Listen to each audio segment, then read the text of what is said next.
अब तक आप लोगों ने ये नोटिस देख लिया होगा जहां पर आपको बताया गया है कि आईपी बीएड का चॉइस फिलिंग और काउंसलिंग अब शुरू हो गया है। इस पे अच्छे खासे कैंडिडेट्स को क्वेरी था कि सर चॉइस फिलिंग हो गया है क्या, कब शुरू होगा, क्या होगा। नहीं, चॉइस फिलिंग अभी तक नहीं हुआ था।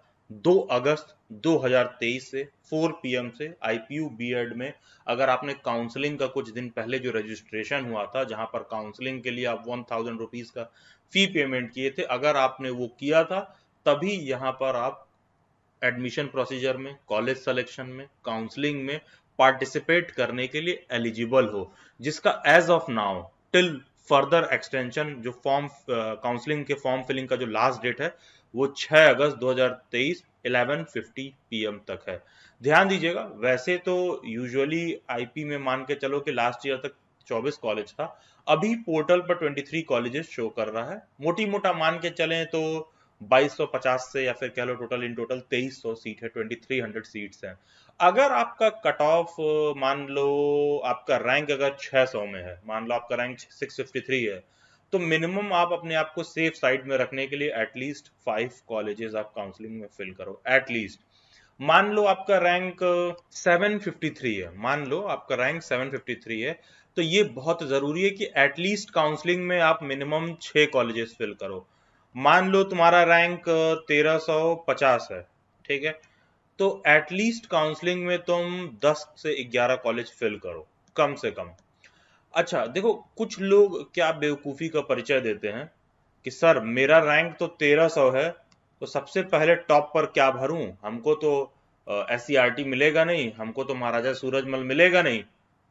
अबे तुम डिसाइड मत करो कि तुमको क्या मिलेगा नहीं मिलेगा, तुम टॉप पर वही भरो जो तुमको, अगर तुम्हारा बेस्ट रैंक होता तो तुमको चाहिए होता। तुम ये मान के चलो कि तुम्हारा अगर रैंक 50 होता, रैंक 1 होता, तुमको वो कॉलेज जो उस वक्त चाहिए होता, तुम टॉप पर उसी को भरो। ये तुमसे कहा जा रहा है कि अपना डिमांड क्रिएट करो, तुम अपना डिमांड क्रिएट करो पूरा पूरा, तो डिमांड वही क्रिएट करो जो डिमांड होना चाहिए, तुम खुद से डिसाइड मत करो।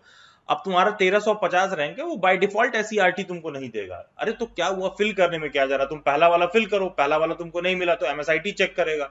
बाय डिफॉल्ट तुमको एमएसआईटी नहीं देगा। तुम्हारा तीसरा वाला चेक करो, लीलावती तुमने डाला था, तुमको बाय डिफॉल्ट 1350 रैंक पर लीलावती नहीं देगा। तो तुमको बाय डिफॉल्ट समझ में आ रहा है कि बाद में सेंट लॉरेंस, कालका, कोई ऐसा होगा जो 1350 रैंक पर तुमको दे रहा होगा, तो तुम ऊपर से बेस्ट ही रखो काउंसलिंग में, ठीक है, उसके बाद नीचे की तरफ बढ़ो। उसी तरह मान लो तुम्हारा रैंक है 1600 है, अगर मान लो तुम्हारा रैंक 1600 है, तो at least 12 to 13 colleges of counselling में मिनिमम फिल करो। देखो ये भी कोई बुद्धिमानी की बात नहीं है कि सर मेरी रैंक तो 600 है, मैंने क्या किया कि 23 का 23 कॉलेज फिल कर दिया। ये भी कोई बहुत होशियारी का परिचय नहीं है। अब क्यों मैं कह रहा हूं 12 से 13 कॉलेज, देखो 12 से 13 कॉलेज का मतलब हो गया कि हर कॉलेज में 100 सीट है, तो इसका मतलब ये हो गया कि तुम 1200 से 1300 सीटों पर तो तुम डायरेक्ट डायरेक्ट एकदम जो है तुम्हारा हिसाब किताब बैठ रहा है। प्लस साथ में ये भी है, समझने वाली बात है, कोई जरूरी तो है नहीं कि तुमने जो 5वें नंबर पर कॉलेज भरा अगला आदमी भी उसी को 5वें नंबर पर भरा होगा, 7वें नंबर पर भरा होगा।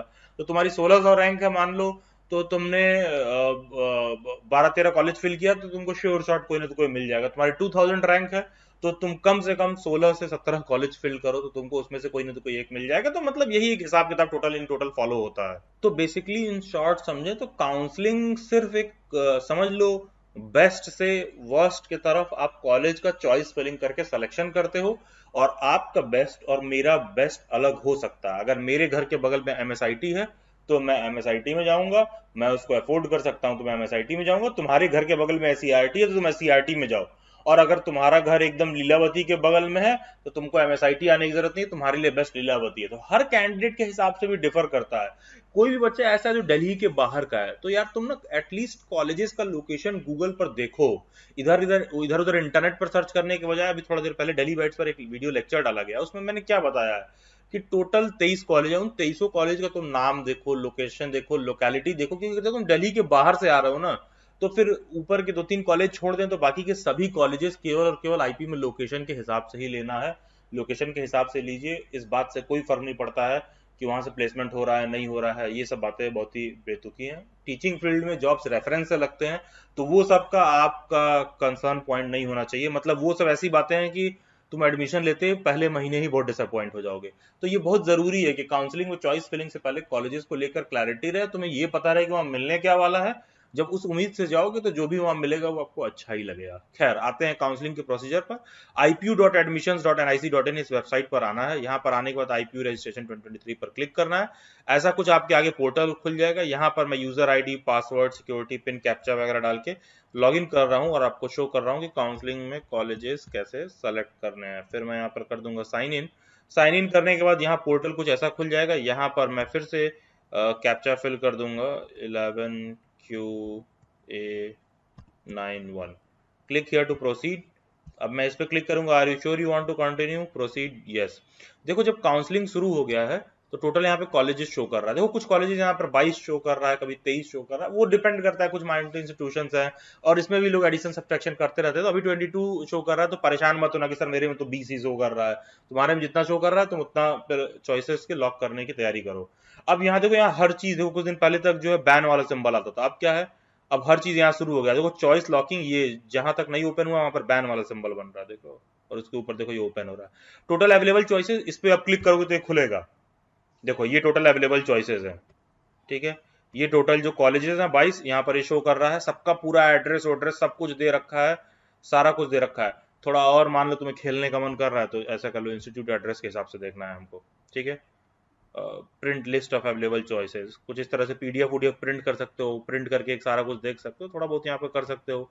इंस्टीट्यूट टाइप के हिसाब से सेलेक्ट कर लो, मान लो गवर्नमेंट एडेड कौन कौन से हैं चेक कर लेते हैं।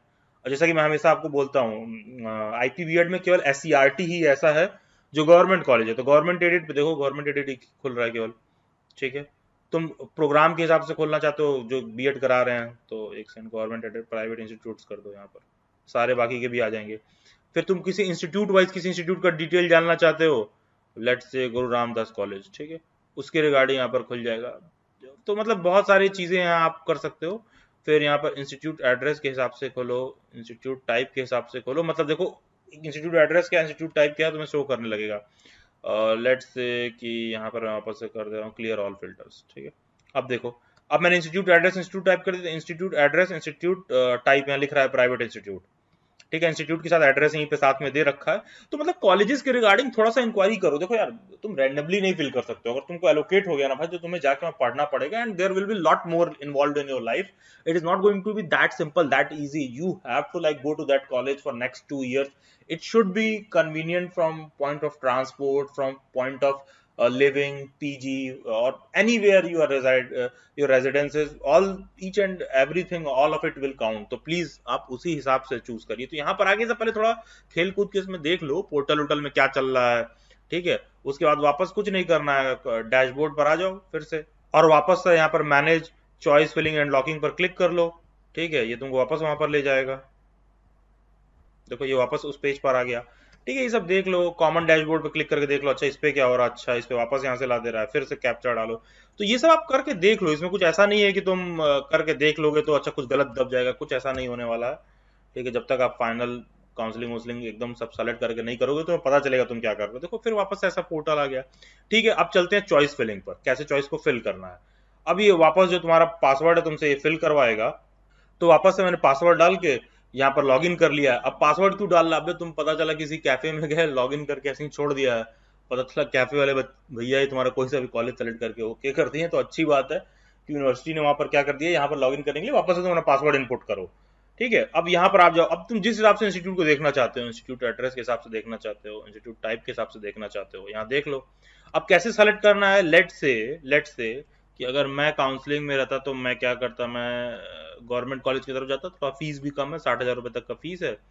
तो मैं क्या करता कि जस्ट अ सेकेंड, SCRT को मैं सेलेक्ट करता, ऐड कर देता। अब देखो यहाँ पर आ गया, SCRT आ गया। मैं क्या करता, मैं देखता कि मेरे घर के पास MSIT है कि लीलावती है। मान लो मेरे घर के बगल में लीलावती होता तो मैं लीलावती ऊपर डाल देता। फिर मैं देखता कि अच्छा MSIT लेना है। अच्छा फिर मान लो मुझे लगता कि थोड़ी देर मुझे एहसास होता कि यार मैं अफोर्ड कर सकता हूँ और मेरे घर के करीब MSIT है और SCRT रोज जाने में मुझे घंटा भर लगेगा, मैं क्या करूंगा, ऑप्शन पे आऊंगा, इसको अप कर दूंगा। ये एक अप हो गया, फिर इसको मैं अप कर दूंगा। हाँ, MSIT ऊपर हो गया, SCRT नीचे हो गया, लीलावती जो तीसरे नंबर होगा। अब मैं क्या करूंगा, अब मैं क्या करूँ, चलो ठीक है, मैं कर देता हूँ कि एक GNC सेलेक्ट कर लेता हूँ। लेट्स से थोड़ा सा महंगा है, पंजाबी बाग में है, अच्छा एरिया पंजाबी बाग, मैंने पंजाबी वाला कर लिया, जीएनसी कर लिया। अब सारी कॉलेजेस आप लोकेशन के हिसाब से देखो। फिर मैंने देखा कि अच्छा मैं ग्रेटर नोएडा में रहता हूँ, ठीक है मैं जिम सेलेक्ट कर ले रहा हूँ, ये जिम्स आ गया। फिर मुझे लगा कि नहीं यार, मैंने जिम सेलेक्ट किया है, अब उससे अच्छा तो मुझे लगता है कि अब मैं कॉलेजेस देख रहा हूँ, कमल, कालका, मुझे लग रहा है यार कालका ज़्यादा बेटर है। ऐसा करता हूँ जिम्स को नीचे कर देता हूँ। तो तुम क्या करो, कालका को यहाँ अप कर दो, जिम्स नीचे हो गया। तो अब क्या हुआ, इस सीक्वेंस में तुमने कॉलेजेस को फिल किया है, महाराजा सूरजमल, एससीईआरटी, लीलावती, जीएनसी, कालका। तो कंप्यूटर क्या करेगा, जब ये काउंसलिंग करेगा ना, तो हर कैंडिडेट के कास्ट, नाम, रैंक, प्रेफरेंस के हिसाब से आपको कॉलेज एलोकेट करेगा। सारा कुछ फिल्टर करके हर कैंडिडेट के हिसाब से चेक करता है कि आपके रैंक के हिसाब से जो आपने प्रायोरिटीज मांगा है वो प्रायोरिटीज आपको मिल रहा है कि नहीं मिल रहा है।